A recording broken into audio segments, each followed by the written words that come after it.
Já pressiona os serviços de saúde em pelo menos 5 estados, incluindo Minas Gerais. Novas técnicas ajudam a monitorar o avanço do mosquito, mas os cuidados domésticos ainda são fundamentais. O Jornal Minas está no ar.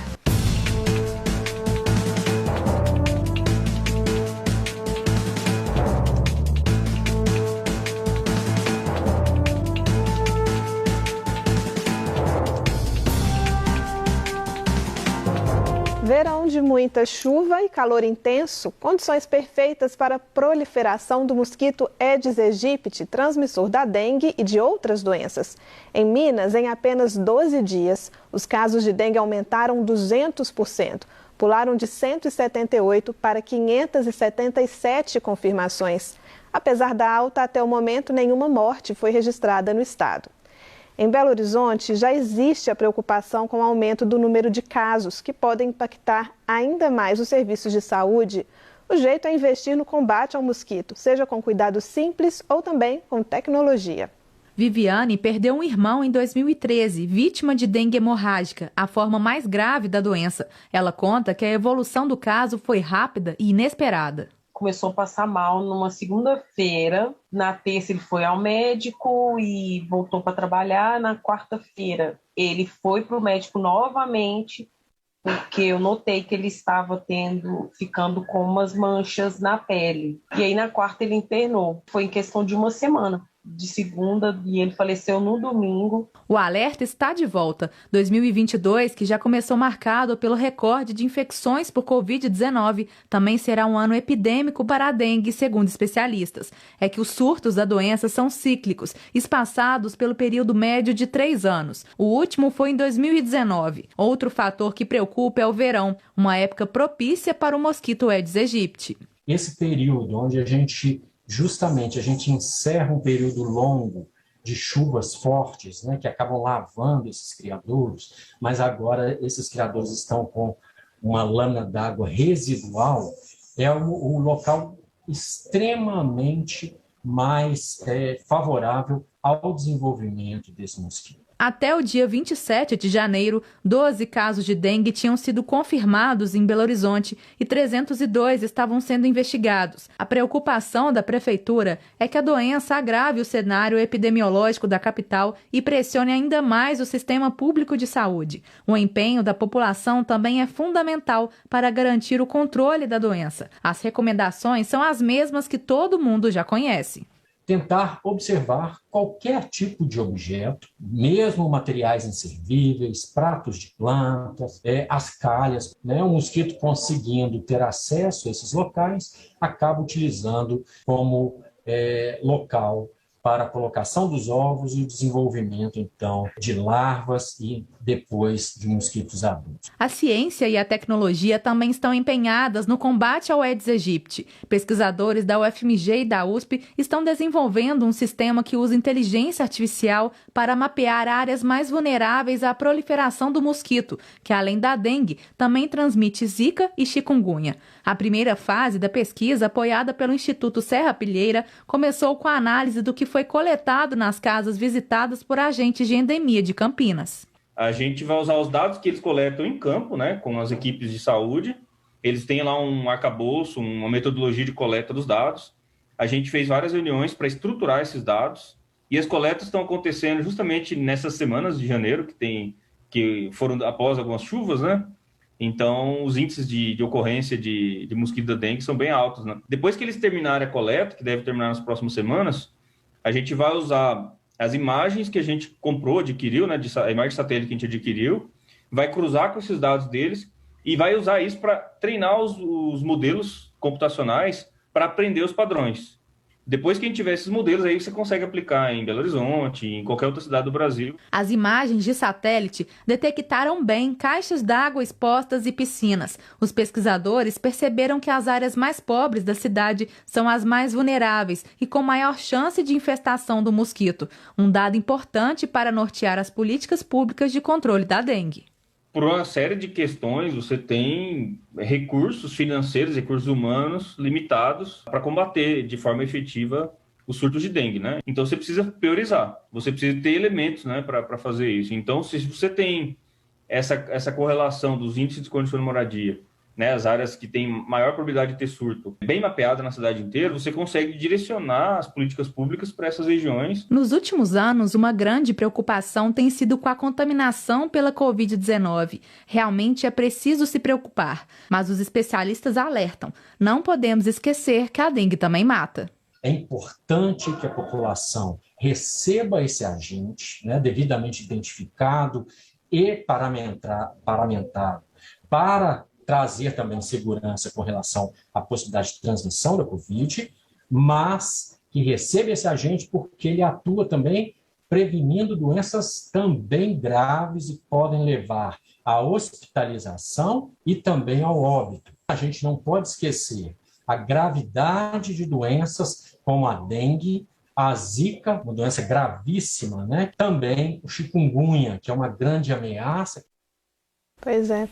O prefeito de Belo Horizonte tem contas rejeitadas pela Justiça Eleitoral. PT perde mais um dos seus fundadores e senador mineiro assume cargo no Tribunal de Contas da União. Vamos ao giro de notícias. O ex-senador Antônio Anastasia tomou posse no Tribunal de Contas da União. Ele foi escolhido pelo Senado para exercer o novo cargo, em uma das indicações a que a casa tem direito. O agora ministro assume o lugar de Raimundo Carreiro, que se tornou embaixador do Brasil em Portugal. O cargo de ministro do TCU é vitalício. Os membros do tribunal não exercem mandato e se aposentam compulsoriamente aos 75 anos de idade. Depois recebem aposentadoria pela corte. O suplente de Anastasia, Alexandre Silveira, do PSD, tomou posse no Senado. O ex-deputado federal Tilden Santiago morreu aos 81 anos em decorrência de complicações da Covid. Tilden foi um dos fundadores do Partido dos Trabalhadores e da Central Única dos Trabalhadores. Foi deputado federal por Minas Gerais por 3 vezes. Também foi embaixador do governo brasileiro em Cuba e presidente do Sindicato dos Jornalistas Profissionais de Minas Gerais. Pelas redes sociais, a família lamentou a perda de Tilden e informou que a morte foi causada por uma infecção generalizada, que foi agravada pela Covid-19. Não haverá velório. A Assembleia Legislativa de Minas, o Sindicato dos Jornalistas e diversas instituições, autoridades e políticos também divulgaram notas de pesar pela morte de Tilden Santiago. O Tribunal Superior Eleitoral manteve a reprovação das contas do prefeito de Belo Horizonte, Alexandre Calil, nas eleições de 2016, por uso de recursos de origem não identificada durante a campanha. Foram 4 votos a favor da desaprovação e 3 contra. O plenário do TSE determinou a devolução de R$ 2.200.000 ao Tesouro Nacional. A defesa do chefe do Executivo disse que vai recorrer ao Supremo Tribunal Federal. Depois de quase 20 dias de interdição, o DENIT liberou o trânsito de veículos na BR-381 em Nova Era, região central do estado. Um trecho da rodovia tinha sido destruído pelas chuvas em janeiro. As obras para a construção do desvio começaram na semana passada.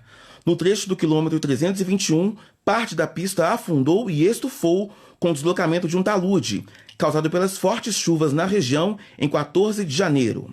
Segundo a Polícia Rodoviária Federal, o trânsito no local funciona no sistema pare e siga, e a fila de veículos continua nos 2 sentidos.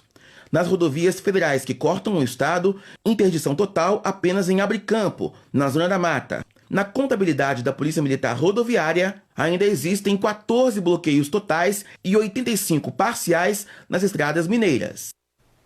A seguir, a situação da pandemia no estado. 1.000 pessoas já morreram em Montes Claros, vítimas do coronavírus. E Belo Horizonte amplia a vacinação contra a Covid para crianças. Hoje, muitas voltaram às aulas na rede municipal. Tem ainda tudo sobre a 3ª rodada do Campeonato Mineiro. Até logo!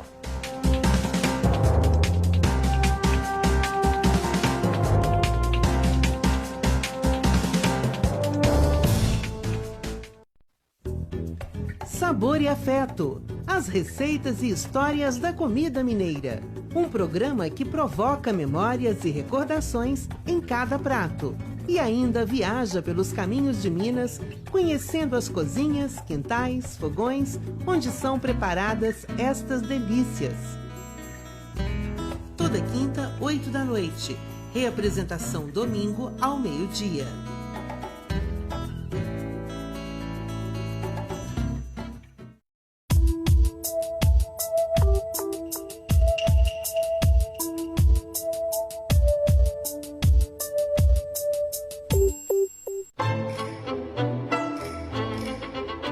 No Harmonia deste sábado, seguimos nossa epopeia musical pela evolução das orquestras.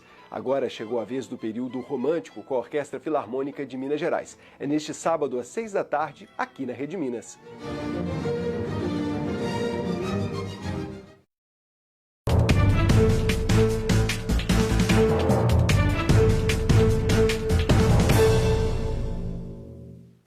Belo Horizonte vai ampliar a vacinação para crianças. A partir de sábado, podem ser vacinadas as crianças de 8 e 7 anos. A imunização será feita inicialmente em centros de saúde, mas no decorrer da semana que vem, a aplicação de doses vai ser feita também em escolas. Além das crianças de 8 e 7 anos, também já podem se vacinar em BH pequenos de 5 a 11 anos que têm comorbidades, doenças associadas ou são pertencentes a comunidades quilombolas e indígenas. O ano letivo começou hoje para parte dos alunos das escolas municipais de Belo Horizonte. Só as crianças de 5 a 11 anos estão tendo que adiar a volta às aulas na capital. Nesta EMEI, no bairro Goiânia, região nordeste de BH, o dia começou agitado com a volta às aulas das crianças de 0 a 4 anos da educação infantil. Tarsila é mãe do Luiz Fernando e vê esse retorno como necessário para o desenvolvimento dos pequenos. A criança precisa para socializar, né, com outras, e é muito importante isso. 534 crianças estudam nesta unidade.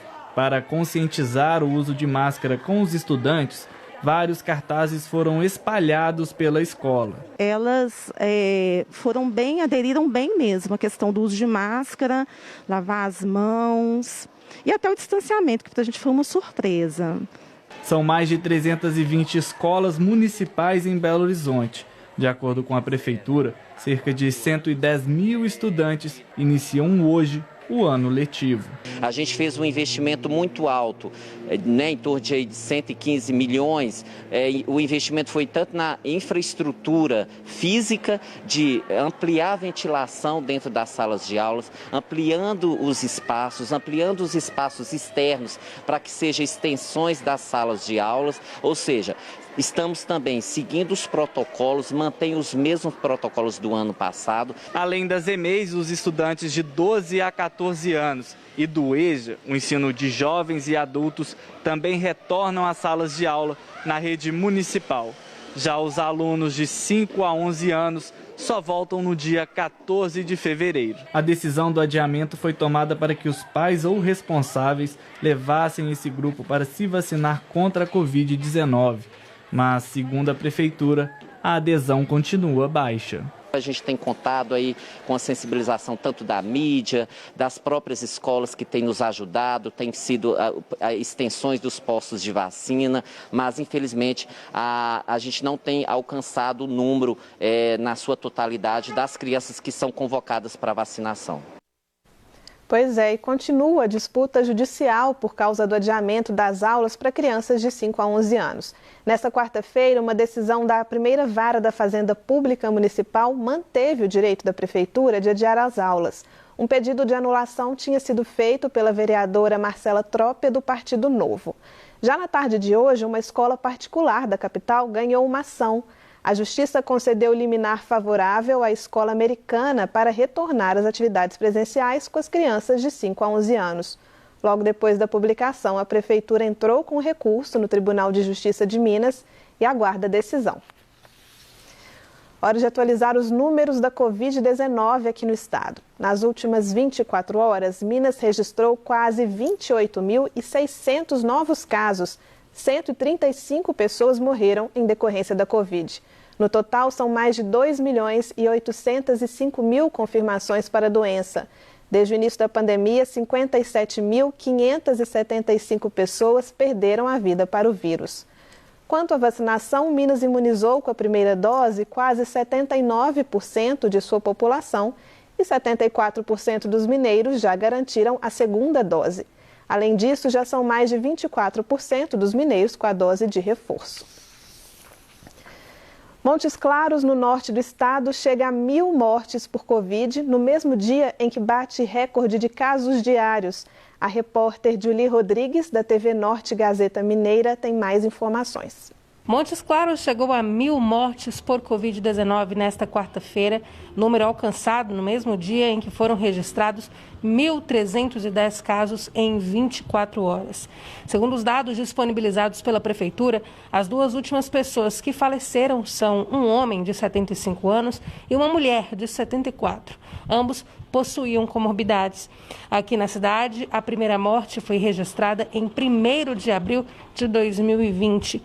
As últimas pessoas que testaram positivo são 480 homens e 756 mulheres com idades entre 0 e 97 anos.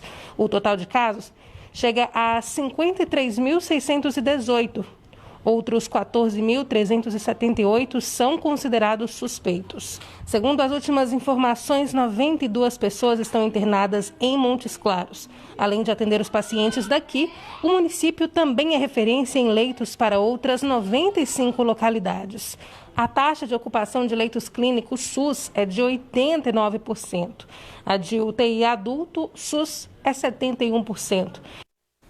Hora do esporte. A quarta-feira foi de bola em campo em vários estádios mineiros. A terceira rodada do Campeonato Mineiro agitou a quarta-feira. No jogo mais aguardado da noite, o América bateu o Cruzeiro por 2-0 no Mineirão. Patrick abriu o placar com um belo gol de falta. Alê ampliou de cabeça, completando o cruzamento de Patrick, a estrela da partida. Já o Atlético foi até Uberlândia e venceu os donos da casa com facilidade. 4-0 com 2 gols em cada tempo. Sacha e Arana abriram caminho para o triunfo. Fábio Gomes e Ademir, 2 recém-contratados, fecharam o placar. O Atlético foi outro que goleou na rodada. Em jogo que teve 4 pênaltis, o time de São João del Rei fez 4-1 no Pouso Alegre, de virada fora de casa. Também teve clássico no interior. No duelo do Alto Paranaíba, o Patrocinense ganhou da URT por 1-0. Assim como o Patrocinense, o Tombense venceu a primeira no estadual, tirando a invencibilidade da Caldense, ganhando por 2-0. Ciel e Everton Galdino fizeram os 2 gols da vitória alvirrubra.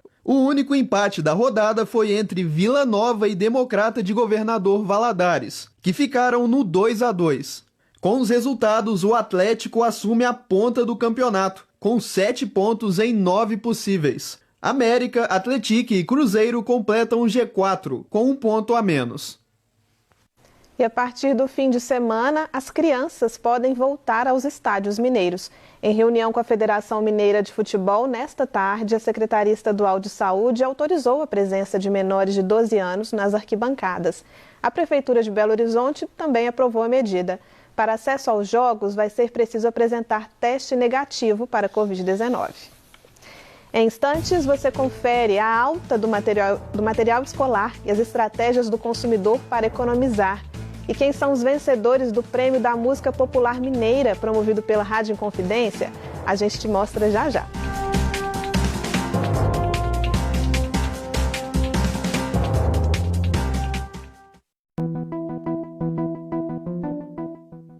Olá!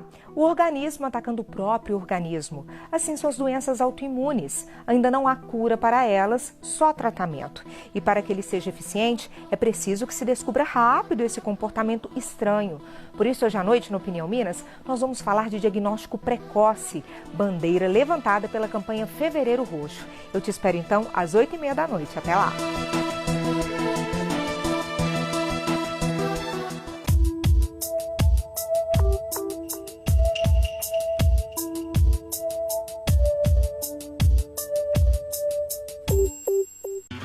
No Cinematógrafo dessa semana a gente fala um pouco sobre o cinema espanhol contemporâneo.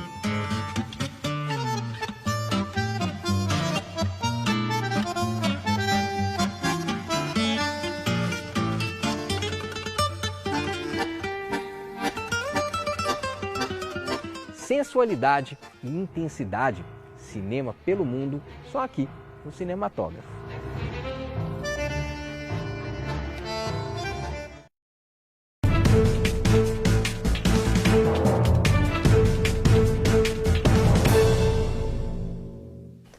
Os juros da economia brasileira subiram pela 8ª vez consecutiva.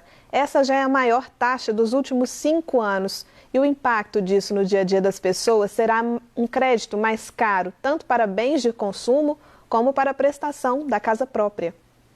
Ela subiu. Isso afeta a vida de todo mundo, mas nem todos sabem o que é a taxa Selic. Nem sei o que é isso. Já ouvi dizer, mas agora não lembro o que é. Eu sei que é uma taxa de juros de alguma coisa. Me fugiu o que seria essa taxa Selic. Não sei se é, na realidade, taxa de juros bancária, alguma coisa assim do tipo. Selic é a sigla para Sistema Especial de Liquidez e Custódia. Trata-se da taxa básica de juros do país, criada em 1979 e regulada pelo Comitê de Política Monetária do Banco Central. Ontem ela subiu pela 8ª vez consecutiva, passou de 9,25% para 10,75% e chegou ao maior índice em 5 anos. O objetivo é controlar a inflação, que superou os 2 dígitos em 2021, o que significa que os preços devem parar de subir, mas isso leva tempo. Quando você aumenta os juros, as pessoas começam a ter menos acesso ao dinheiro ou ficar mais cautelosas ao gastar. É isso que vai fazer com que haja uma queda no consumo e essa lei da oferta e da demanda, como em tese vai sobrar mais produtos no mercado, a tendência é que isso faça os preços baixarem. O aumento de juros é considerado um remédio amargo para conter a alta de preços. A economia para, há menos emprego, há menos renda na mão das pessoas. O aumento da Selic já teve um impacto imediato. A elevação da taxa de financiamento imobiliário em cerca de 1% ao ano em diferentes instituições financeiras. Com isso, a conquista da casa própria fica mais onerosa. Afetaria muito porque assim, já mexe no meu financiamento da casa. Vou ter que manter a parte de alimentação, vou ter que dar uma controlada, sair menos para o shopping, essas coisas assim. Qualquer compra a prazo que envolva crédito vai ser impactada. Por isso, é melhor evitar parcelamentos. Quando você for comprar a tua geladeira ou a tua televisão, o crédito da tua geladeira e da tua televisão também vai subir. Vai ficar mais caro a prestação. Cuidado muito grande quando nós falamos na subida da Selic, que as pessoas percebam que o juro está presente em qualquer financiamento. Não é o cabe no meu salário, é quanto de juro eu estou pagando. Mais um peso para o bolso, né? E hoje o IPEAD divulgou o custo de vida em Belo Horizonte no primeiro mês do ano. A alta foi de 2% em relação a dezembro. Na capital mineira, o preço da cesta básica em janeiro de 2022 ultrapassou a metade do valor do salário mínimo dos trabalhadores. A chuva impactou o custo de legumes e verduras em mais de 10%, pressionando o gasto com alimentação. Alta de preços também no material escolar, o que tem obrigado pais e responsáveis a tentar estratégias para economizar na hora da compra. Tem de tudo, seja se unir em grupos ou comprar material fracionado. São diversos personagens da cultura pop estampando as capas de cadernos. Com a lista em mãos, a Fernanda foi a uma livraria com a filha para fazer a temida compra de materiais escolares. Vamos combinar, né? Ela pegou 2 do que ela quer e eu peguei 2 mais baratos. Aí a gente entrou em um acordo aqui. O cenário também não é favorável para os empresários do setor. Com as vendas ainda em baixa por causa da indecisão sobre as aulas presenciais, esta papelaria teve que diversificar a forma de atender o cliente. E a maior parte dos produtos à venda é do estoque de 2 anos atrás. Porque justamente essa insegurança que a gente não tem de mercado. Eu estou comprando o essencial básico que a gente faltou aqui, porque alguma coisa tem em estoque, né?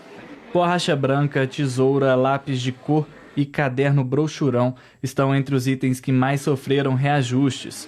E em alguns produtos, a variação de preço chega a 450% em diferentes estabelecimentos. Vale lembrar que o dólar subiu bastante durante esse período e o grande argumento dessas papelarias é que receberam esses produtos mais caros em virtude do aumento do dólar, porque alguns produtos são importados e outros dependem do dólar para fabricação. O especialista explica que é necessário ficar atento às promoções e escolher o local de compras pelo menor preço do item que mais vai pesar no bolso, como, por exemplo, os cadernos. É muito importante hoje, né, os pais trocarem informações. Hoje, a grande maioria dos pais já tem contato com outros pais e formam grupos pela internet. Isso é muito importante, inclusive a compra de livros, cadernos, porque quando você acha um produto mais barato, você comunica para outros pais que lá está mais barato. Inclusive, é uma possibilidade dos pais se juntarem para comprarem em atacado, né, e dividir ali os cadernos, os lápis de cor. Então, assim, isso facilita muito, desde que seja muito bem organizado também, para que os pais não tenham prejuízo.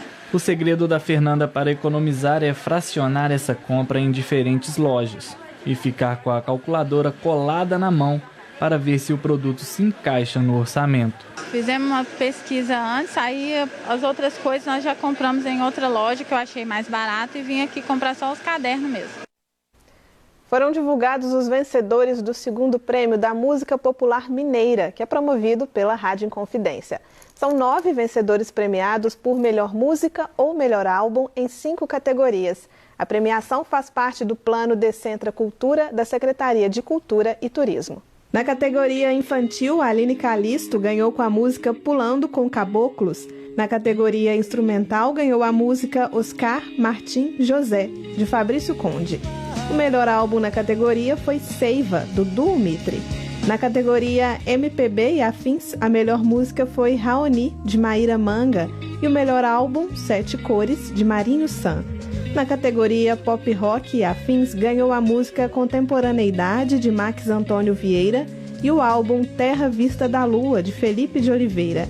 E na categoria regional, indígena e afro-mineira, Alexandre José Pinheiro Neto ganhou com a música Sabarabuçu. O álbum vencedor foi Coração de Marujo, de Sérgio Pererê.